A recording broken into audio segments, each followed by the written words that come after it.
Some names don't just live in charts, they live in hearts. One of those names is Kiernan Jarryd Forbes, known to millions as AKA. He wasn't just a rapper, he was a cultural icon, a style trendsetter, and a voice that shaped an entire generation of South African hip-hop. This is the untold story of AKA, the artist, the visionary, the man, the legend, and what he leaves behind.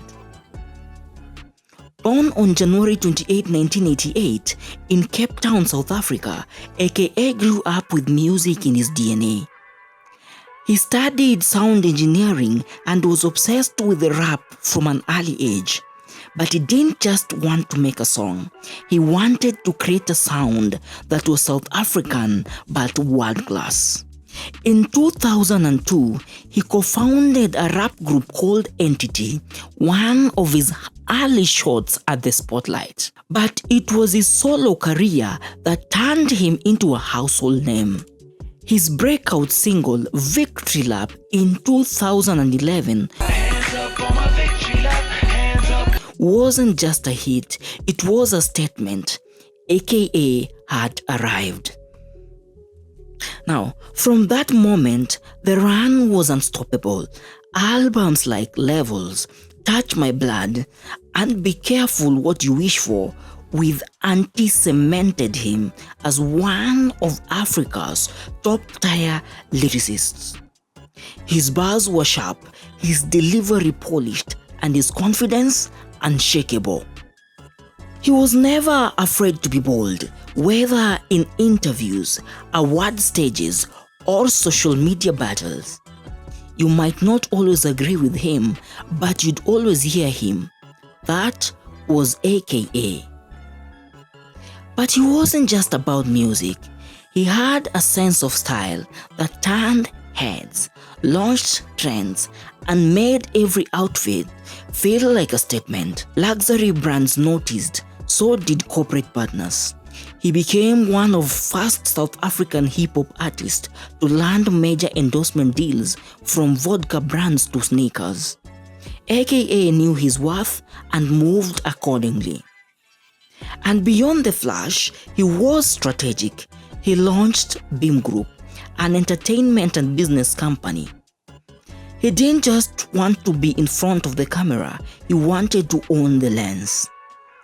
But as much as the public saw AKA the star, few truly knew Kiernan, the man. He was a father to his daughter Cairo, a relationship he spoke about often, with pride and love. He was also a son and a friend to many in the industry, even those he clashed with in music. His life wasn't without controversy. From high-profile relationship to public fallouts, to the tragic passing of his fiancée Anel Tembe, the spotlight was sometimes heavy and his pain visible. But despite everything, AKA kept making music, powerful music. Even in grief, even in chaos, he found a way to express what many couldn't say, and that was his gift. Then came February 10th, 2023, a night that shook the internet. AKA was gunned down outside a restaurant in Durban. Just hours before he was set to perform, the news broke hearts across South Africa and far beyond. He was only 35. Fans gathered in tears. Tributes poured in from artists, producers, politicians, and everyday people who grew up in his music. What was meant to be a content turned into a countrywide moment of silence. But if there was one thing about legends, they don't die, they echo. AKA's post-Thomas album, Mass Country, was released days later. It wasn't just good, it was brilliant. Every track felt intentional, every verse reflective. It was the sound of a man who knew his story wasn't over yet. And maybe that's the legacy.